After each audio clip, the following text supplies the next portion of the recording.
మీరు తీసుకునే అదే మందులు, అదే నాణ్యమైన మందులు, కానీ సగం ధరకే. అవును, మెడ్ప్లస్ బ్రాండ్స్ పై 50 to 80% తగ్గింపు.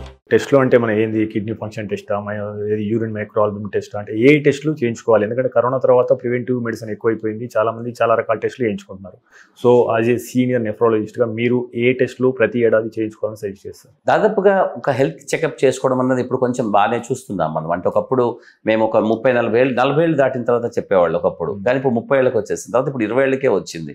నేనైతే అసలు చిన్నపిల్లలకి రెగ్యులర్గా చేస్తూ పోండి అని చెప్తున్నాను. చెప్పాలంటే దేశాల్లో చిన్నపిల్లల నుంచి మొదలు పెడతారు, 7 ఏళ్ల వయసు నుంచి మొదలు పెడతారు. అక్కడ ఏదో పరీక్ష చేస్తూ వాళ్ళకి హెల్త్ చెకప్ చేస్తూ ఉంటారు. ఇప్పుడు మనకి యాంటీనేటల్ చెకప్ మొదలవుతోంది, అంటే గర్భిణీ స్త్రీకి పరీక్షలు చేస్తున్నారు. దాదాపు అన్ని ప్రభుత్వ ఆసుపత్రుల్లో కూడా మనకి గర్భిణీ స్త్రీలు పరీక్షలు చేసుకునే అవకాశం ఉంటుంది. కాబట్టి కిడ్నీకి సంబంధించిన వ్యవస్థ సరిగ్గా ఉందా లేదా, వాళ్ళ శరీరంలో నిర్మాణం సరిగ్గా ఉందా లేదా తెలుసుకోవడానికి యాంటీనేటల్ చెకప్లో భాగంగా వాళ్ళకి అల్ట్రాసౌండ్ స్కాన్లు వాళ్ళు చెప్పేస్తున్నారు. కాబట్టి ఒకప్పుడు మేము 20 ఏళ్ళకి, 25 ఏళ్ళకి, 30 ఏళ్ళకి కనిపెట్టగలిగే, అంత వయసులో కనిపెట్టగలిగే జబ్బుల్ని మేము గర్భిణీ స్త్రీకి, కడుపులో ఉన్నటువంటి గర్భస్థ శిశువుకే మేము కనిపెట్టగలుగుతున్నాం. సో దాన్ని పుట్టిన తర్వాత వెంటనే దానికి సంబంధించిన చికిత్స అందించడము, సలహా అందించడము, వాళ్ళకి అవసరమైతే సర్జరీ లాంటివి ఉంటే చేయించుకోమని చెప్పడము అలా చేసేస్తున్నాం. కాబట్టి కిడ్నీ జబ్బులు బహుశా బాగుంటే ఒక 20-30 ఏళ్ళ తర్వాత ఈ కేటగిరీలో, అంటే కిడ్నీ యొక్క నిర్మాణంలో ఉన్నటువంటి లోపాల చేత కిడ్నీ జబ్బు ఉండే ఈ కేటగిరీలో బహుశా పర్సంటేజ్ పేషెంట్స్ తగ్గవచ్చు. అదొకటి. సో కాబట్టి గర్భస్థ శిశువుగా ఉన్నప్పటి నుంచి మనం ఆరోగ్యాన్ని కాపాడుకోవడం అనేది చేయాలి. ఇంకోటి చాలా ప్రధానమైన కారణం, భవిష్యత్తులో బహుశా ఒక పెద్ద పెనుమార్పులకి ఉండే అవకాశం ఏదైతే ఉందో అది ప్రీటర్మ్ బేబీస్ ద్వారా వస్తుంది మనందరికీ కూడా. ముఖ్యంగా పుట్టిన పిల్లవాడు నెలకుండా పుట్టడం ఒకటిను, వాళ్ళు పుట్టిన పిల్లవాడికి బరువు తక్కువగా పుట్టడం, ఈ రెండు కూడా. దాదాపుగా మనము 3 కిలోలకి అటు ఇటుగా ఉండడం, పుట్టినప్పుడు ఉండడం అనేది మంచి ఆరోగ్యానికి సూచిక. అలా కాకుండా ఎప్పుడైతే 2.5 కిలోలు, ఇంకా తక్కువగా 2 కిలోలు అంతకంటే తక్కువగా పుట్టిన పిల్లల్లో దాదాపుగా కిడ్నీ జబ్బులు కానీ ఇతర జబ్బులు కానీ బాగా ఎక్కువ వచ్చే అవకాశం ఉంటుంది. కాబట్టి మనం ఎప్పటికైనా కూడా చాలా పాత సూత్రమే ఇదంతా కూడా చెప్తాను. గర్భిణీ స్త్రీ చాలా జాగ్రత్తగా ఉండాలి, చాలా మంచిగా చూసుకోవాలి. వాళ్ళ ఆరోగ్య పాలన, వాళ్ళ ఆలన పాలన చాలా చూసుకోవడం. ఎందుకనంటే ఒక గర్భిణీ స్త్రీ చక్కగా ఉంటే వాళ్ళ పిల్లలు ఆరోగ్యంగా పుడితే సమాజం ఆరోగ్యవంతం అవుతుంది తర్వాత. సో కాబట్టి నెలలు తిరగకుండా పుట్టిన పిల్లలకి కానీ, అలాగే బరువు తక్కువ ఉన్న పిల్లల్ని కానీ చాలా జాగ్రత్తగా చూసుకొని వాళ్ళకి, ఇప్పుడు నేను ఎందుకు చెప్పాను పిల్లలకి పరీక్షలు చేయాలా అంటే, అవును పిల్లలకే చేయాలి. వాళ్ళు 20 ఏళ్ళకి 30 ఏళ్ళకి చేయాల్సింటే బహుశా కొన్ని సందర్భాల్లో కొన్ని జబ్బుల విషయంలో చాలా ఆలస్యం అయిపోయి ఉండవచ్చు. సో కాబట్టి చిన్నపిల్లలకే పరీక్షలు చేసుకుంటూ పోవడం అనేది మనం చేయాలి. సో ముఖ్యంగా ఈ కేటగిరీలో ఉన్నటువంటి వాళ్ళు ఎవరికైతే గర్భస్థ శిశువుగా ఉన్నప్పుడు కిడ్నీ యొక్క ఆకారంలో తేడా ఉందని చెప్పబడతారో, ఎవరైతే బరువు తక్కువగా పుడతారో, ఎవరు పూర్తిగా నెలలు నిండకుండా పుడతారో అటువంటి వాళ్ళకి దాదాపుగా ప్రతి సంవత్సరం పరీక్షలు చేసుకుంటూ పోవాలి. అలా కాకుండా కుటుంబంలో ఎవరికైనా పెద్దవాళ్ళకి కిడ్నీ జబ్బులు ఆల్రెడీ కొంచెం జన్యుపరమైన కారణాల చేత వచ్చాయనుకున్నప్పుడు వాళ్ళ పిల్లలు కూడా పరీక్షలు చేసుకుంటూ పోవాలి. ఇప్పుడు పిల్లలకే చాలామందికి డయాబెటీస్ వస్తుంది.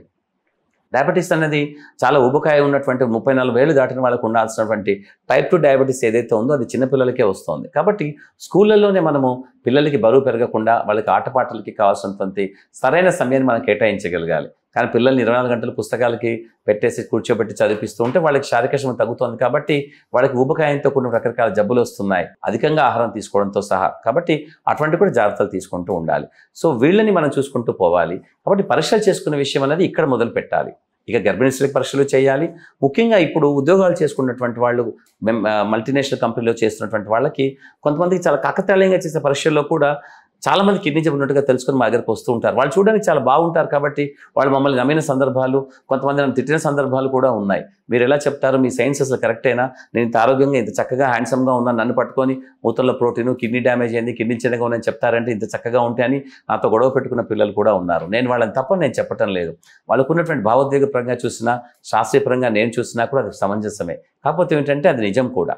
కాబట్టి యంగ్ పిల్లలకి ఏదో ఒక సందర్భంలో పరీక్షలు చేసుకోవాల్సిన అవసరం ఉంటుంది. కాబట్టి దాదాపు 20 ఏళ్ళు దాటిన ప్రతి ఒక్కరికి కూడా మనం స్క్రీనింగ్ చేసుకోవాల్సిన అవసరం ఉంటుంది. నిజానికి స్క్రీనింగ్ పెద్ద గొప్పదేమీ కాదు, చాలా సులభంగా చేసుకోవచ్చు.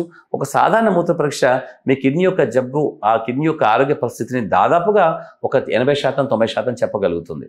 ఒక 10-15% అది చెప్పకపోవడానికి కారణాలు ఉంటాయి. ఎందుకంటే జబ్బులు ఇప్పుడు భిన్నంగా ఉంటాయి, అన్ని జబ్బులు ఒకే రకమైనటువంటి భావజాలాన్ని కలిగి ఉండవు. కాబట్టి కొన్ని సందర్భాల్లో కొన్ని జబ్బుల్ని మనం మూత్ర పరీక్ష ద్వారా గుర్తుపట్టలేకపోవచ్చు.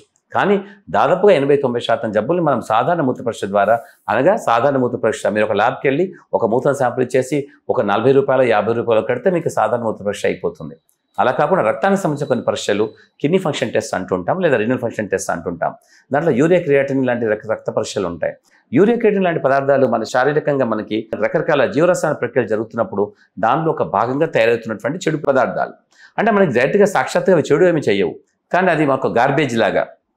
కాబట్టి అటువంటి పదార్థాల శాతం ఎంత ఉంది శరీరంలో తెలుసుకోవడం అన్నది మనకు చాలా ముఖ్యం. ఎప్పుడైతే కిడ్నీలు సరిగ్గా పనిచేయవో వీటి శాతం పెరుగుతుంది. ఆ పెరిగినప్పుడు మన కిడ్నీ బాగుందా లేదా తెలుసుకోవడానికి ఇతరత పరీక్షలు చేసుకుంటూ ఉంటాం. దాదాపుగా క్రియాటిన్ అనే పదార్థాన్ని మనం గత 60-70 సంవత్సరాలకు పైగా ఒక మంచి పదార్థంగా కిడ్నీకి సంబంధించిన పనితనాన్ని సూచికగా వాడుతున్నాం. కాబట్టి క్రియాటిన్ 1.2 mg/dL దాకా నార్మల్గా ఉంటుంది. ఎప్పుడైతే 1.2 mg దాటి ఉంటుందో, అలాగే 1.3 లేదా అంతకంటే ఎక్కువగా కనపడితే అది కిడ్నీ జబ్బు అనుకోవడము, లేదా జబ్బు ఉందని మీకు భయపడితే కిడ్నీ ఆరోగ్యంగా లేదా అనుకోవడం కూడా చాలా వరకు మంచిది. కొన్ని సందర్భాల్లో నేను కూడా వాళ్ళకి చెప్తూ ఉంటాను, కొంత పేషెంట్స్ అందరూ మనుషులే కాబట్టి వాళ్ళకి ఎమోషన్స్ ఉంటాయి, వాటిని గౌరవించాల్సిన అవకాశం కూడా ఉంటుంది. కొన్ని సందర్భాల్లో కటువుగా చెప్పిన సందర్భాలు కూడా ఉంటాయి. కానీ దాదాపుగా మేము వాళ్ళ మనస్తత్వాన్ని బేరీజ్ వేసి వాళ్ళ ఎమోషన్స్ని అర్థం చేసుకొని చాలా సులభమైన భాషలో వాళ్ళు అర్థం చేసుకునే విధంగా, వాళ్ళని హర్ట్ చేయకుండా చేసే విధంగా చెప్తాం. కాబట్టి కిడ్నీ ఆరోగ్యంగా లేదని చెప్పుకోవడం కూడా కొన్ని సందర్భాల్లో మంచిది. అయితే ప్రాథమిక దశలో ఆరోగ్యం లేదని చెప్పుకోవడం చాలా మంచిది. 1.3 mg 1.4 mg కూడా నార్మల్ ఏమీ కాదు. చాలామంది అక్కడ పొరపాటు చేసి బాగానే ఉందనుకొని ఒక 4-5 ఏళ్ళ తర్వాత కిడ్నీ బాగా పాడైపోయింది తెలిస్తే ఆ వెనక రిపోర్ట్ చూస్తే 1.3 ఉంది కదా, నార్మల్గా ఉంది కదా అనుకుంటూ ఉంటారు. అక్కడ మీ కిడ్నీ ఆరోగ్యంగా లేదని గుర్తించడం అనేది చాలా మంచిది. అప్పటి నుంచి మీరు పరీక్షలు చేసుకుంటూ పోండి. మీకు ఏదైతే కిడ్నీ జబ్బు కావాల్సినటువంటి రకరకాల కారణాలు మీ విషయంలో ఉన్నాయి అనుకుంటారో, రకరకాల రూపాల్లో మీకు ఊబకాయం రూపంలో, షుగర్ రూపంలో, బీపీ రూపంలో, స్మోకింగ్ రూపంలో ఉంటే వాటిని దూరం చేసుకోవడానికి ప్రయత్నం చేయండి. సో యూరియా క్రియాటిన్ లాంటి పదార్థాలు రక్తంలో చేసుకుంటే సరిపోతుంది. అలాగే కిడ్నీ రకరకాల కార్యక్రమాలు చేస్తుంటుంది. కిడ్నీ అన్ని అవయవాల మీద ఆధారపడుతుంది. ఎందుకంటే ఒక హైరార్కీ ఆఫ్ ద సిస్టంలో అది చాలా కింద ఉంటుంది. ఎందుకంటే అది చేసే పని కేవలం శుభ్రం చేయడం మాత్రమే. కాబట్టి అన్ని అవయవాలు కూడా వాటి మీద ఆధారపడతాయి. సో కాబట్టి కిడ్నీ బాగాలేనప్పుడు మిగతా అవయవాల్లో రకరకాల మార్పులు జరుగుతూ ఉంటాయి. ఎముకలు, కండరాలు, రక్తనాళాలు, నరాల్లో, గుండెలో వాటి సంబంధించిన పరీక్షలు చేసుకోవడం కూడా కిడ్నీ యొక్క పనితనం ఎంతవరకు ఎంత మేరకి శరీరాన్ని చెడు చేయగలిగింది అని తెలుసుకోవడంలో ఒక భాగం. కాబట్టి మీరు చేసుకున్నటువంటి సాధారణ పరీక్షల్లో, అంటే మీరు ఆరోగ్యంగా ఉన్నారో తెలుసుకోవడానికి చేసే ప్రతి పరీక్ష మీ ఆరోగ్యానికి ప్రత్యక్షంగా కానీ పరోక్షంగా కానీ కిడ్నీకి సంబంధించినటువంటి అంశాన్ని మనకు తెలియజేస్తూ ఉంటుంది. కాబట్టి అన్ని పరీక్షలు చేసుకోవచ్చు. కాకపోతే కిడ్నీ యొక్క ఆకారంలో మార్పు చేసుకోవాలంటే మాత్రం అల్ట్రాసౌండ్ స్కాన్ చేసుకోవాల్సి వస్తుంది. అల్ట్రాసౌండ్ స్కాన్లో కిడ్నీలు 2 ఉన్నాయా, కొంతమందిలో ఒకటే ఉండే అవకాశం కూడా ఉంటుంది చాలా మందిలో. దానిలో కిడ్నీ యొక్క మూత్రనాళ వ్యవస్థ ఏ విధంగా ఉందా అది తెలుసుకోవచ్చు. కొన్ని సందర్భాల్లో కిడ్నీలు 2 ఒకే చోట అతుక్కొని పుడతాయి. కొన్ని సందర్భాల్లో కిడ్నీలు దూరంగా ఉంటాయి. 2 పక్కపక్కకి ఇలా ఉండాలి, ఒకటి ఇలా ఉంటుంది. ఇలాంటి కారణాల చేత కూడా కిడ్నీ దెబ్బతినే అవకాశం ఉంటుంది. అలా కిడ్నీ రాళ్ళు ఉన్నాయా, కణుతులు ఉన్నాయా, ట్యూమర్స్ ఉన్నాయా, క్యాన్సర్లు ఉన్నాయా, ఇన్ఫెక్షన్ ఉందో తెలుసుకునే ప్రయత్నం కూడా అల్ట్రాసౌండ్ ద్వారా మనకు తెలుస్తూ ఉంటుంది. ఇవి సాధారణంగా చేసుకునే పరీక్షలు.